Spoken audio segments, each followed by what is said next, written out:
you are the creator of everything in your life. So become the one that can experience what that is, the relationship, the career. Become clear on your goal, become clear on what's going to take you there, because you are the creator of your life. Welcome to the Inspired to Thrive podcast. I'm your host, Phoebe Lay, and in each episode, I will be sharing with you insights from either an inspiring person or myself to help you thrive and shine online and in person. We talk about all things marketing, relationships, money, business, growth, mindset, and more. So thanks for tuning in, and I look forward to seeing you inspired to thrive.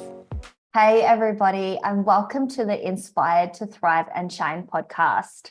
I am very thrilled today that I have Cristina Davy on the show. She is not only a woman that has so much life experience, relationship experience, and a fellow coach herself, but she's a breakup, dating, and relationship coach who is helping singles navigate a breakup, develop confidence and dating skills, and choose the right partner and experience a relationship that they actually want. Her revolutionary dating strategy is helping singles every day all over the world enjoy their dating experiences to succeed and connect with a suitable partner in a fast-paced manner. Cristina believes that when we become the one who can have the relationship we want, the right partner will appear. And Cristina is also the organizer of the fastest growing singles community in Sydney, Australia, where single men and women who are driven and focused on success can meet other like-minded people. And her mission is to create a more loving and thriving relationships in the world so kids can role model healthy relationships. Cristina, it's so nice to have you on the show. Welcome. Hi, Phoebe. Thank you so much for the lovely introduction. And thank you so much for having me here. I'm so excited. I love sharing some of the, knowledge that I have. And I love being with you in your company. So this is great, a fabulous opportunity. Oh, thank you, Cristina. I personally really love what you have to share. I have attended your webinars and your Zoom sessions, and I think that you have, my gosh, so much experience. I mean, every time I hear you share, I'm like, that's another thing to take away. And there's always so much to learn from you, Cristina. So thank you for your time. I mean, relationships are obviously one of the trickiest things we have to navigate in life. There is so much at stake when it comes to relationships. There are so many people that enter relationships in different ways, some very quickly, some very, very slowly, some very fast. Some people walk out of relationships and they get heartbroken. Some people feel like they'll never find love. Some people find love and they leave their relationships. Some even end up in divorce. Relationships are at times painful, but at times so nourishing, so beautiful for our soul. And I want to talk about, how can we, first of all, attract the love that we seek? For the singles that are listening to this show right now, how do we actually attract the love that we are seeking, especially in this world where our career is so important, success is so important, and so many people feel like they don't have enough time, let alone time to find the one? What a great question. And what I love about it is that it's positive and it's also motivating as well. So the first thing I think that needs to happen is for us to decide that we are open to love. We are ready to embrace love. Often people seeking love because they're lonely, because they're depressed, because there's something that they can't create in their life. And they think by being in a relationship, everything is going to be different. Everything is going to be easier. And to a certain point, it will be, right? Because obviously you are two and you can help each other out in many instances. But it's not necessarily the case. If we don't know how to create love, then it's very hard to have it with another. So taking the decision that, okay, I'm open to love, I am love, I'm embracing love, and I'm a love creator. I am creating the love that I seek with another. So that immediately puts you into a completely different energy where you understand that is something that you need to do. You need to contribute. You need to take certain steps to have it. And one of them will be, well, I have to expose myself to new places. A lot of us are really fearful and really stuck in our routine. Even if we go out with the same friends, we go out to the same places. Not everybody has the self-awareness to realize, all right, I gotta place myself in some new places, and where specifically in my area. Because you could be looking for someone very specific, like let's just say, some women love to live on a farm. And if you want that, which I had clients in my group program that wanted to live off the land, right? And then obviously you're looking for a farmer, someone with the same kind of, right? So that's giving you a clue, okay, where do they hang out? Where do they go? So having clarity, it's another thing that you need to understand, exposing yourself and having clarity about what kind of relationship do I want to have? Who do I want to have it with?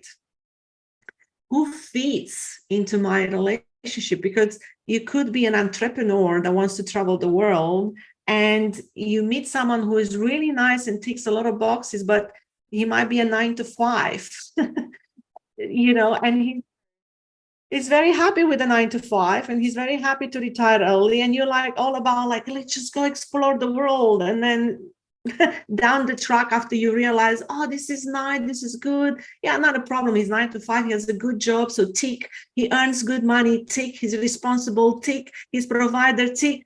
Oh, he doesn't really want to travel. Oh, that's all I want to do. So really getting that clarity about having a vision, this is the direction I'm going to, and being willing to share that vision, because when we share the vision, people hear, people listen and identify or don't. And then ultimately really believing, creating that certainty within yourself that you can have it. Because without that certainty, you can't create anything, including love. If you trust yourself and create that certainty, and the inner language in your head is, I can do this. I believe I will get it done. Many influencers now in personal development community says, you got to see yourself there in order to have it. If you manage to believe with so much passion that it's going to happen, you will create it. It's impossible to resist. You're attracting towards your way. That is so true, Cristina. I think you've mentioned a few things there where I really want to dive into a little bit more. One of the keys that you mentioned is having a love map. And I know that you personally help people identify their love map, because it's so easy when you're in your 20s and your 30s, especially women in their 30s, they're getting that pressure now of probably from their family, their friends, their biological clock, society.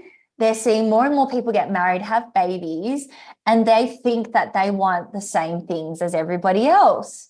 And they hear their friends give them advice, and their friends are saying, it's really important to have a stable partner. You've got to be able to, for example, they might be saying you've got to be able to rely on them. You've got to be able to, they've got to have prediction. You've got to be able to predict stable, blah, blah, blah. And that's that friend's values, right? Like that girlfriend, she values stability.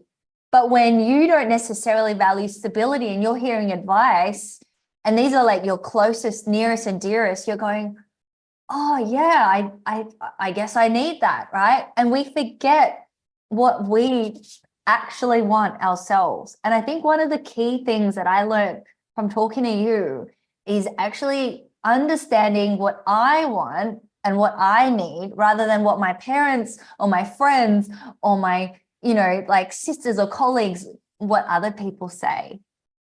Absolutely. Yes, you're making such a great point.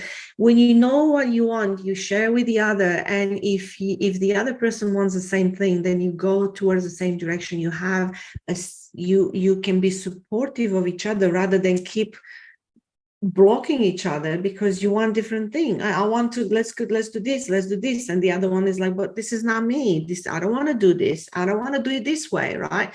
So it's not just about values, it's the rules that have to be met. We need to have awareness, which is one of the process of elicitations that I do with my clients in my group program and one-on-one, is understanding the rules of a value. So conditions for attractions, we have conditions for experiencing love. One person feels love, like we all, majority of us know about the love languages, right? Some of us feel love when we get compliments. Some of us feel love when, I don't know, people do things for us. Yeah. So when we have clarity and we share that, then rather than just living in right now, how it feels with this person when I'm going on a date. Oh, he's funny. Oh, she's feminine. Oh, she's, it feels nice. And chemistry is the first thing that's going to go when you have conflict or a challenge. So the polarity is the first thing that's going to go, because when you have difficulties in your relationship and you're not feeling safe and you feel like you don't trust and you feel like it's like a minefield around you, then there's no more, your brain is not looking to create love and attraction, it's looking to create safety. So understanding yourself and deep down being courageous to express, your deepest fears, vulnerabilities, it's what brings you closer. And you create that connection and bond when you are able to share and you are able to tell the other person openly without fear of getting hurt, or, oh my God, am I giving too much and they're going to hurt me because of it? By being able to speak about your deepest fear, your deepest desires, your plans and goals, that's how you attract, because then people resonate with that, like, wow, I feel the energy of what you're talking about. I'm like, I can't resist but come closer, or this is not me, goodbye. So often we get so upset about the fact that people stop looking us up again on online dating or whatever, but it's happening for a reason. They didn't feel aligned. Yes. And I would add to that and say that, because I've personally been on dates where everything on paper was right. I remember dating this guy on paper. He was exactly the kind of person my mum and dad would love. His career was great. He had investments. He had this, and that. But I went on 2 dates with him and I felt like I was at an interview. I really felt like I was at a 4-hour dinner interview. And I remember by the second date, I was like, there is no connection here. And people were saying to me, well, Phoebe, that will grow. Maybe, good relationships don't necessarily start off with a spark. What are your thoughts on that, Cristina? Like, if a man or a woman has been on a date, there's been 2 dates or maybe even 3, and they're not feeling a spark, but perhaps on paper, maybe, you've talked about values, you've talked about rules, maybe those things align. Do they still continue and give it a shot? So in your particular situation, it comes down to the skill of knowing how to create that exchange of energy, right? So, and expressing, again, being able to express, hey, there's a lot of questions here, or like just in a light, playful way, like it's intense. Being able to having the skill, you're talking about love map earlier, having the skill of knowing how to have a successful date. We so in our head about making sure this person is ticking all the boxes, so I know if this is the person. Well, what about if I just go on this date to ensure that I get to know this person, but also enjoy myself in the process? So I'm going with the intention of having fun on this date. Yeah.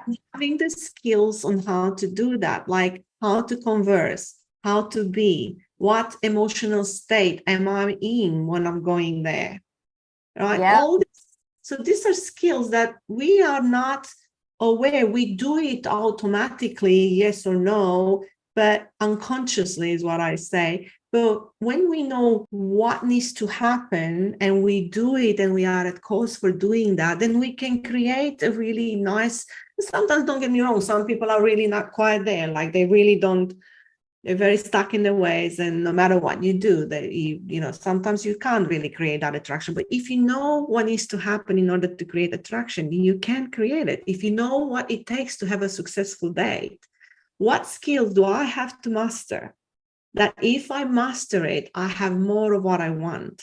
That's my motto, and this is what I'm all about. It's not about expectations about the other person, but understanding, and you said, my own values, not my mom, not my dad, not my friends, understanding my own values, understanding my own rules, being able to express it in a positive way, right?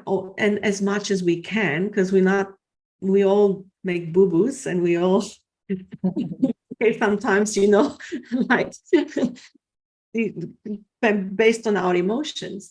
And then we can have more of what we want. And in a situation like that, with all the questions, I'll be like, you know what, I love an exchange of energy when we like sharing, and I want to get to know you more. So would it be okay to maybe just either do something fun, so I'm changing the energy in between me and him, or just tell me about your plans, tell me more about. So having that little skill could completely change the dynamic. There are people that can't share about themselves. There are people that, I spoke yesterday with a lady that she fear being seen. So every time a man was approaching her, she felt like she needed to run away, because her identity about herself is that I'm not good enough.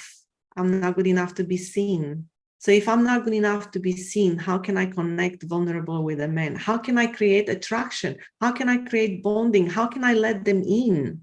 I won't. So if we are lacking connection and chemistry on a date, it's not because they're not good. It's because we don't have the skill of knowing how to create it. And that's powerful, because he puts us at cause for doing it. Okay, I got to learn some skills and then I can get it. Like any other goal, there's a science behind.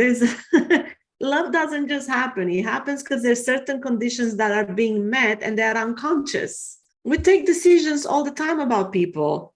There's one moment in your relationship when you decided, when you start dating, you were like, I'm in love with this person, and everything changes from that moment. But sometimes you already know you love that person, but you're not taking the decision. But the moment you take the decision, I really like this person, your behavior is accordance to that. It's in accordance to that. When you decide I'm loving this person, everything cascades from that point. So we're so powerful. We have so much power in what we are creating, and most of the time we don't realize.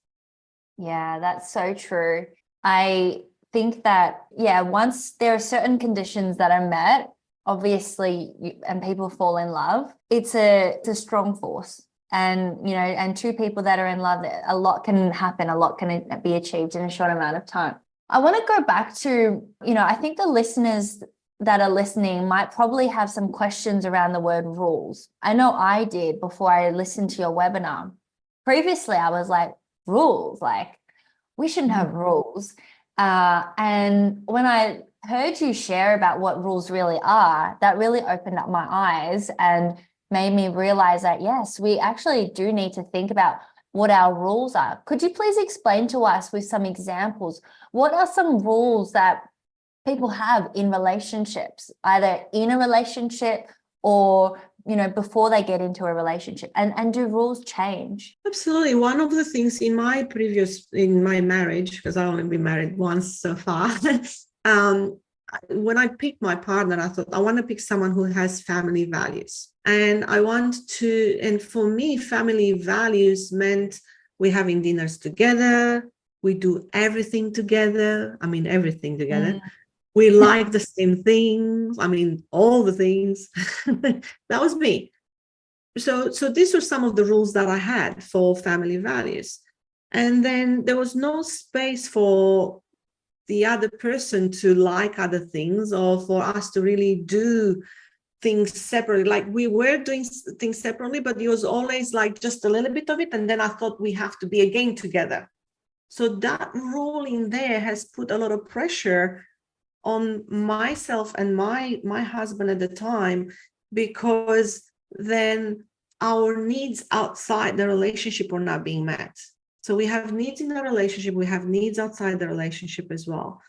And our needs for connection, our needs for feeling significant, our needs of expression, of identity, right, were not really being met. And there was no freedom of being either. It took me to dive into personal development and really understand like it's okay to, you know, have differences as well. Differences actually attract. It's what spikes conversation. You know, you take turns between I know this and you know that, and you share that. So some of the rules for being in a relationship, for example, so for you, being in a relationship might mean, okay, we are seeing each other 4 times a week, right? And you get to meet my kids right from beginning. For other people, the rules are, well, you're not getting to meet my kids for 3-6 months, and we see each other once a week. So then one person is going to feel, well, actually both people in this situation might tend to feel like they can't have what they want. Their needs are not being met because one wants more freedom while the other one wants more quality time. Yeah. Right. So having awareness of what I need and being able to express that to the other person helps us understand each other. So sometimes one of my standards in a relationship is like seek to understand another, because when you understand them, you communicate differently, and when you feel understood, you show up differently as well. I think seek to understand is one of the most important things that we could do in a relationship to make it work. It's almost like a paradigm shift when you start to put yourself into your partner's perspective, because it's so, at times, such a difficult, like it's so hard to see from someone else's process. And sometimes it's very easy to judge and assume. And then you put your partner in, you know, it, especially when couples get comfortable with each other, I think it's very easy to make assumptions, make calls, make comments that can really hurt the other person because you haven't actually stopped to ask questions. And I think not enough couples ask each other questions rather than jumping to a conclusion. Absolutely. And how we say it as well, it's very important. This is still a work in progress for myself, because I can be quite powerful and, you know, I have a strong personality. So when I want something, you know, I can be quite intense with my questions, and I can be quite forceful in a way. I'm like, I need to know because I need to solve it. Or I'm in my masculine, right? So I'm talking very direct, very to the point, because my focus is on solving the problem. And that can be very confronting to some people. So, you know, knowing how to talk, knowing how to seek to understand and express it with more softness, or express it with more firmness, right? What the circumstance, each circumstance is different. So it's going to require a different side of you. So having that awareness, like which part of me do I need to bring up now? And we're not always able to, because sometimes we're just carrying on with feeling an emotion. We just like, whoa, you know, I'm tend to be quite impulsive, you know, and like I go like, and then I'm like, oh, I shouldn't have said it that way, right? And being able to own it and apologize for it, you know, so you are again owning what you did, or you have awareness you did that was not really in accordance with what you wanted to achieve. And then again, seeking to understand, that's important too. Yeah. Cristina, I want to get your thoughts on past the stage where people are dating. At what stage do you think because when people are dating, there's a lot of infatuation, there's a lot of emotion, there's connection, etc. And a lot of the time I find, and I could be wrong, but I find that a lot of red flags get ignored when that emotion, that infatuation happens. So what are some key ways that listeners can do to identify red flags early in a relationship? And when they do identify red flags, at what point do they go, okay, this is not right? Because it's very, we talk about, especially I think like women in their 30s, when they are already invested in a relationship, there's that like sunk cost analogy where it's like, well, I've already been in the relationship for this long. We've talked about marriage, we've talked about kids. It's possible. Should I just stay in the relationship and just, work on it and hope that this will change or improve? I know there's a lot that I've just brought up there, but yeah, how do people identify red flags, first of all? So red flags are very different for every single one of us, right? And it's very personal, and it comes down to what are your musts, your shoulds, and your non-negotiables when you date. Identifying a red flag is not necessarily a problem unless you don't address it. Noticing something about someone, let's just say you go on a date and she's talking about her ex a lot, right? This is very common when we go on a date, and there are people that haven't done personal development and they're still triggered, anchored into what they feel, what they did to, what this person has done to me, kind of thing. And then you want to address it. You want to have the courage to say, hey, I noticed you talk a lot about your ex, and I'm more of a person who looks in the future rather than in the past. Would it be okay to redirect this conversation towards, where we are right now and the direction we're going? That'll feel a lot more like, what I need. And by saying that, you're creating the awareness for the other person, because they might not even really know what they're doing. Most of the time, narcissistic people don't know they're narcissistic.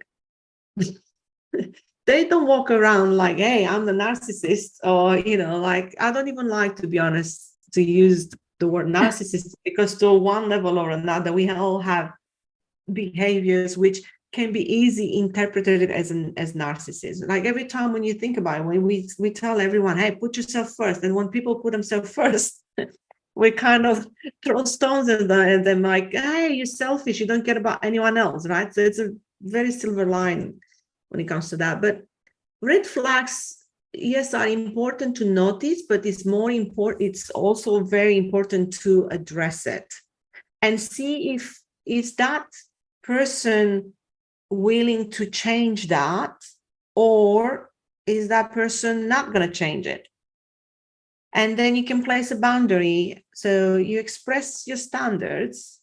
I prefer, so standards like, I'm more of a person who likes to talk about where I am right now and what I'm going to do. And when I talk about the past, I talk from an empowered self, not as a victim. And is that resonating with you? Is that something that, how do you like to do things? So you seek to understand. And then you're creating that awareness for that person, and then they can choose. But if it's consistent behavior, if that red flag keeps happening over and over, so you addressed it and then it happens again, and you addressed it and it happens again, it's your decision to clarify within yourself, how important is this for you? Is this a threshold? Is this something that you can't negotiate, or is it a preference? Because you could prefer someone who works out and goes to the gym.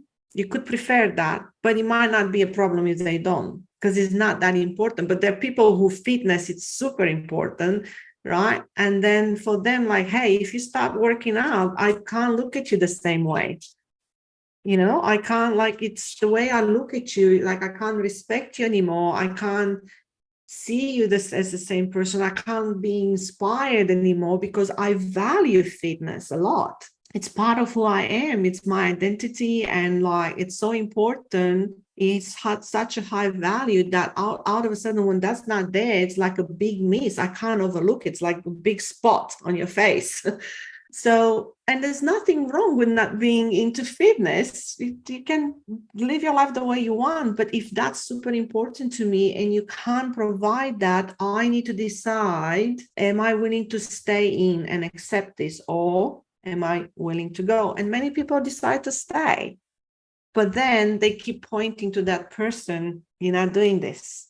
You're not doing that. You're not this, and then you create conflict and blame. And you change the dynamic in the relationship. So there's nothing really wrong with noticing a red flag. Just address it and see where they're at. Are they willing to change it or not? And are they consistent in applying that? They might make some boo-boos every now and then, but are you seeing progress into that? So that's my take on red flags. I love that. I was saying thank you so much for sharing that, because I personally think that when people, like, red flags, yes, they're different for everybody. And what you put so elegantly is the fact that you've got to assess whether that's a preference or there's a threshold for it. And you also eloquently shared an example of how you can address a partner who might not be sharing similar values with you and do it in a way that doesn't hurt the other person. And I love the example that you just gave. I think communication is key when it comes to making sure that you're making the right decision and your relationship is going down the right direction. Unfortunately, there are a lot of people that are in relationships, however, that are considered codependent, right? That's a topic that I remember you discussed on one of your webinars. And I want to hear your thoughts on, how do people identify if their relationship is codependent? First of all, what's the definition of that? And why and how do people get into codependent relationships? Well, the easiest way to recognize a codependent relationship is when you know this is not right for you, but you're still staying. You keep going back. That's a sign. But it doesn't have to be the only sign. So something else it is also sometimes when it comes to boundaries. So, your boundaries are being crossed. You kind of can't be yourself, and you have a lot of fear of rejection, fear of abandonment, fear of losing this person's love.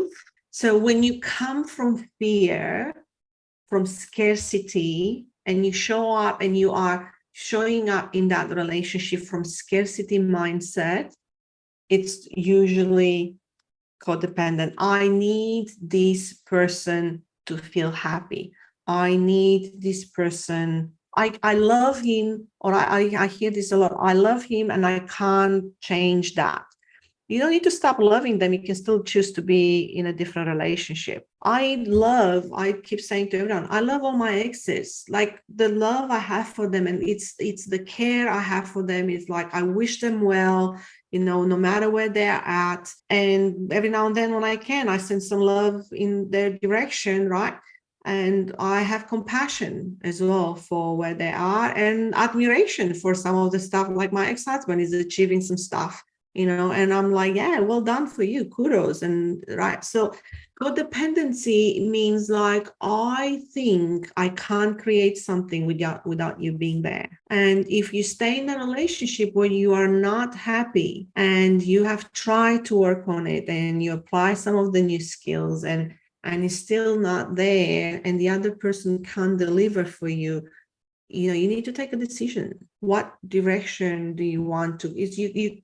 Sometimes it's like, you want to create soup. If you want to make chicken soup, but you use beef ingredients, you're not going to have, like, you got to have the right ingredients. Sometimes you can't create what you want with that one person because you want different things. You value different things. Like, someone might value growth, and they will do a lot to grow, right? And they will put themselves into challenging situations, or invest in a business, or, go to work for another company to, get a promotion, or to make more money, or to live in a different state, or they are risk takers. Imagine a relationship between a risk taker and someone who is certainty orientated and routine orientated. It's very hard sometimes. How are you going to make this relationship go? Like you constantly want to go in this direction, and this person constantly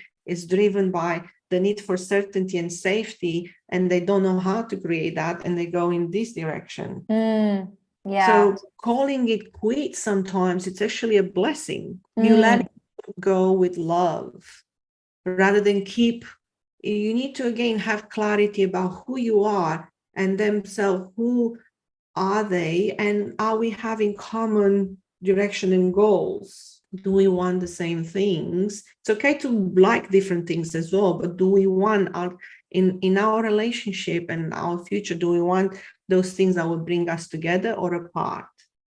And how do we show up in it too? Yeah, I love that. I think every relationship has some degree of codependency, and I actually think it's part of the human experience, but we can break out of this. And I think a lot of it has to do with healing that inner child and the wounds that created the people pleasing, the self-abandoning, the fear of, losing your partner, the fear of being alone. And I think once we break the pattern and stop that whole self-sacrificing, the shame and the fear and the people fixing, then a lot of the codependency starts to break away, right? I think it's something that comes first with healing yourself, which is one of the hardest things. One of the things I teach people in Love Map, it's about the fact that a healthy relationship has a level like interdependency.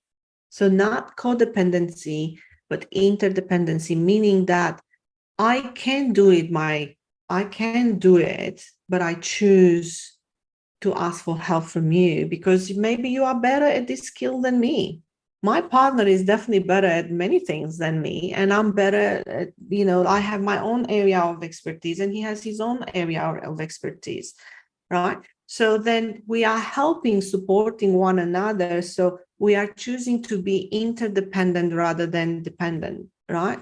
If I decide not to work and I decide that my partner should earn the money and I'm going to stay at home and cook and take care of the kids, it can be a decision, but it also, right? So there's interdependence in a way that, well, I know I can create money for me, but I'm choosing this because it works for our relationship. This is the model of the relationship we want. But also when there's conflict, am I willing to step back and be like, okay, well, this is not working and I'm going to opt out because I can take care of myself? Or am I staying because I can't take care of myself? What's the reason why I'm choosing to be in this relationship? Is it positive or is it coming from scarcity? Very true. And also, how do we meet our own needs so that we don't need to rely on our partner? I think that's a big question that a lot of people probably have at the back of their minds. Like, maybe you're listening and you know that you're in a codependent relationship and you want to build healthier relationship patterns, but where do people start? Well, first we got to get clarity about what our needs are. And then there's Tony Robbins talks about, the 6 human needs: certainty, uncertainty, love and connection, growth, significance, and contribution, right? So these are generalized sort of, let's just say, I call them categories, right? And then we have the subcategories in that, like when it comes to variety, like uncertainty, variety, right? What specifically do I need when it comes to that? Well, I need activities from time to time. I need to have hobbies. I need to go meet new people all the time. What is it specifically in that? So I need to understand. And most people, when they don't have answers, they just go like, oh, I don't know, and they just brush it off. When you do a work with the coach is right there in your face, asking you the question again and again and again until you come up with some answers and you get some clues, and the coach is helping you with giving you some suggestion. Could it be this? Could it be that? And you choose, and then you're like, yeah, I could do that. Let me just try it. Let me test it. Is this what I need? Sometimes what you need in a relationship is changing. When you, especially if you are in a, sorry, if you're in a long-term relationship, your needs that you used to have when you were 20, are completely different than when you're 35. So continuously, it comes down to self-awareness, continuously paying attention to like, what is it that I need right now? I'm feeling an emotion, loneliness. I teach my clients, all right, every emotion is sending you a message. Don't be afraid to sit with the emotion. We tend to avoid feeling an emotion, but what is that guilt telling you? Ooh, it's telling me that I did something wrong. I crossed my own values.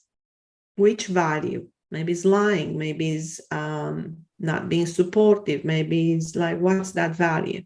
Understanding that. And it's not an easy thing to do, when we are on our own, because we don't have the depth and the awareness and experience to take us there. Sometimes I jump on a call with someone and they get to the bottom, like to the root cause of all it. And they're like, oh, I know what the problem is. I'm like, yeah, but so you're more advanced than before when you didn't even know what the problem was, and then you get to the root of the problem. So then it's the second level of awareness, right? But then just knowing what the root cause is doesn't solve the problem. You still need to know how to get there and what questions to ask yourself to get there.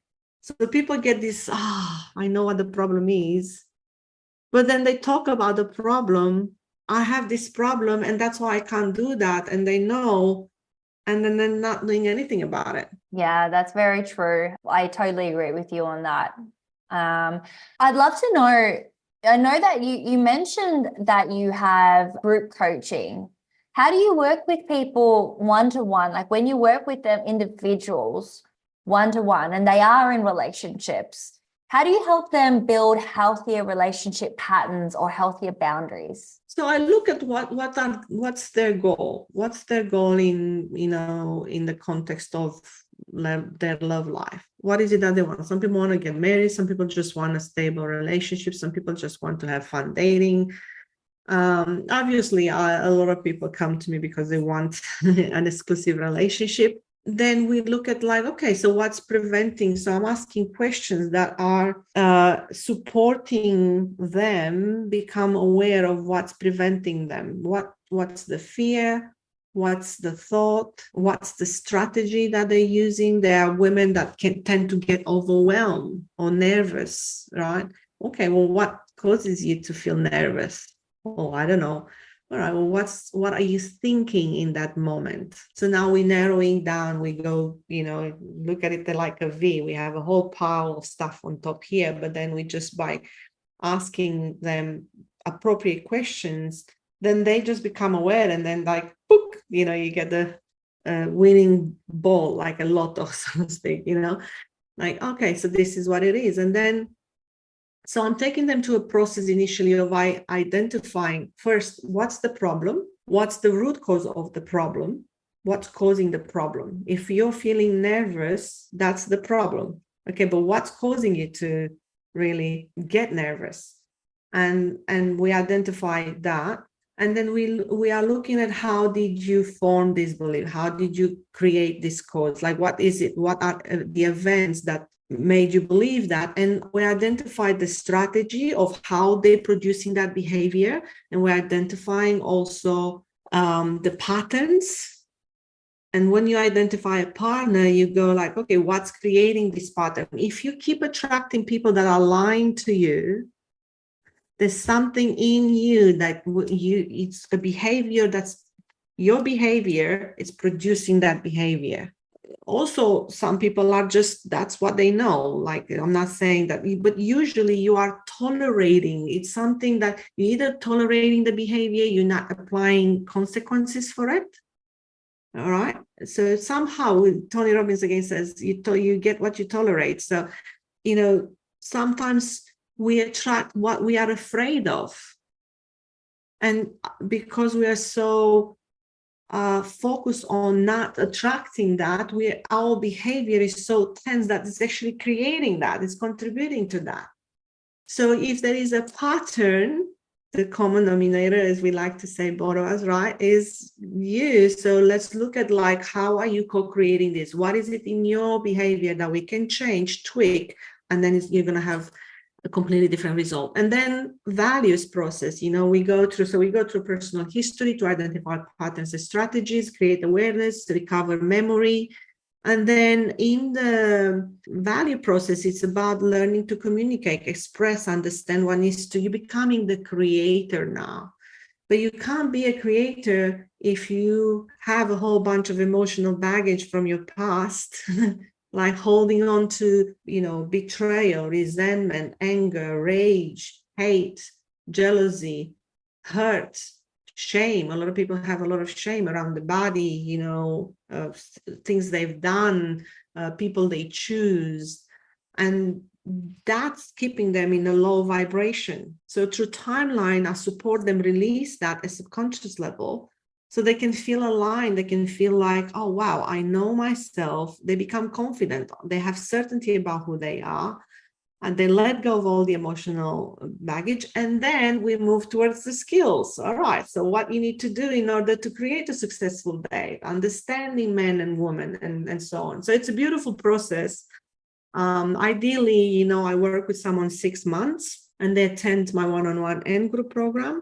And they are just completely transformed at the end of it. If they do everything that they follow the steps, it's just a beautiful transformation. You see them from infants growing and expanding and becoming these empowered people, and yeah, it's I just feel so grateful for being able to contribute that way to the world. Yeah, that's beautiful. Thank you so much for sharing. And also thank you so much for, what you've just shared. Most importantly, I think there's a lot to take away from this session. And I think that, for anyone that is able to work one-to-one with Cristina, I mean, my gosh, there's so much value in what you do. There's so many different deep, very deep work that you take your clients through, which is absolutely invaluable. Thank you. Before we wrap this up, I would love to ask you some rapid fire questions, which will allow our listeners to get to know you even more, because I want them to understand more about who you are, Cristina Davy, behind and outside of business and life. So do you mind if I dive straight in? Yes, go. All right. So, Cristina, if there was one thing that you could not live a single day without, whether it's a physical or a non-physical thing or item or object, what would it be? Right now, my phone. Such a standard. Because everything is on my phone, my work, my routine, my calendar. That's probably a very standard. That is so practical. It's just my phone, because I feel it's giving me access to so much. It's a powerful resource, and I'm all about what's the most resourceful thing in my life. Definitely my phone. And it's very true. I think most people, in reality, it is their phone. But thank you for being honest and sharing. That's very practical.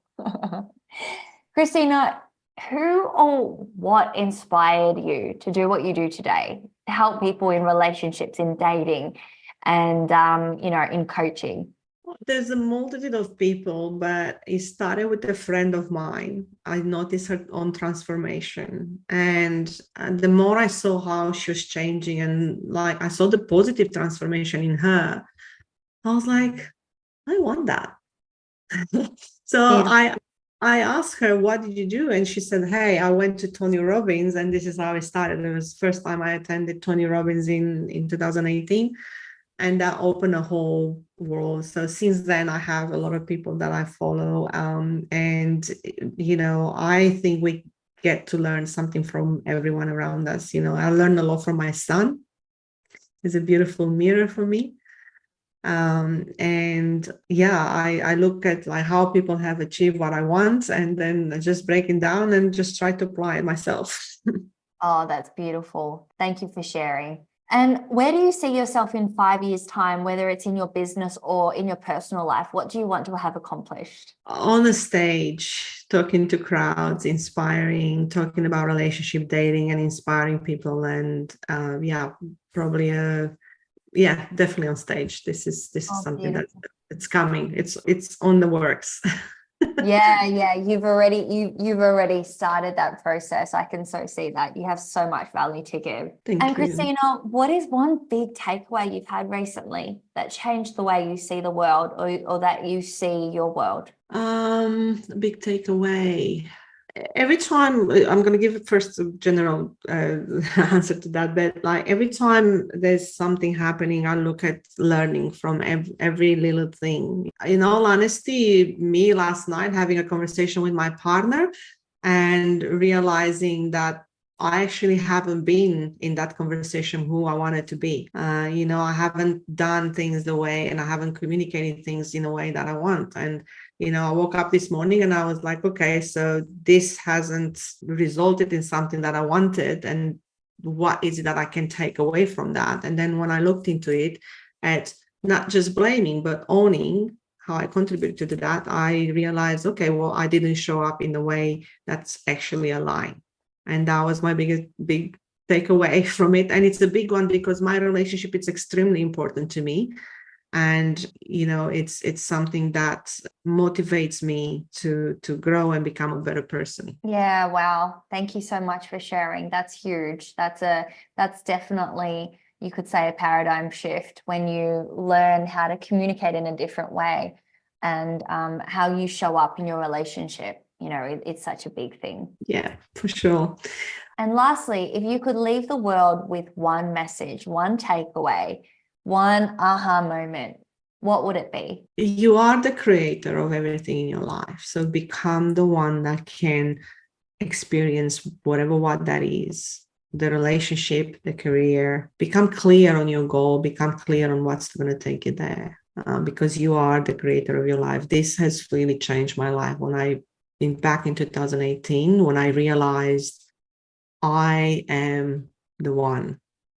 It's not outside me, it's inside me. It's just a matter of how much do I want it, and how much time and effort and energy I want to, and money I want to put into this. Wow. Thank you so much. I want to thank you for your time, for the wisdom that you've shared today, and for your heart to serve people and to give and share these insights, experiences, and knowledge with people. I'm so grateful to have had you on the show, Cristina. It's been such a pleasure. I love talking to you, and I love the questions, such great questions. You're a great host. So thank you so much for the experience, for the opportunity to share more of what I know. I really think that if we become love creators, this whole world is going to, be better. So it's a work in progress for all of us, and it should never stop, really. So thank you again for allowing me to spread the world and the wisdom. I appreciate it.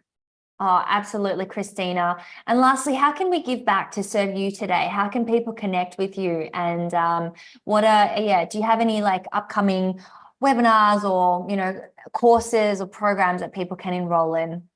Yes. My group program, Love Map, which is exclusive for single women, it's starting on the 23rd of June.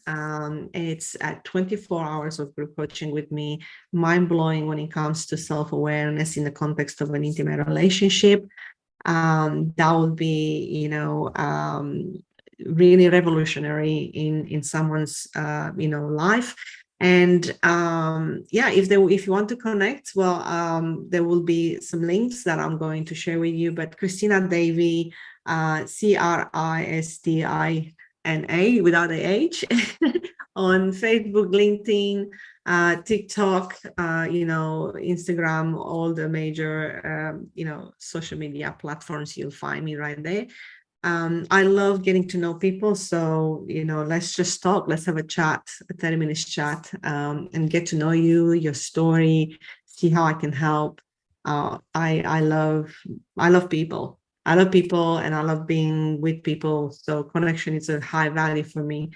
And I would love to get to know you, whoever you is listening right now. Amazing. Thank you so much, Cristina. Appreciate your time, your energy, your help, your advice, and everything you've shared today. And for those that I want to connect with Cristina, I will be putting that into the show notes. So thank you again for everything. Thank you. Much love to you. Appreciate you. Thanks, Cristina.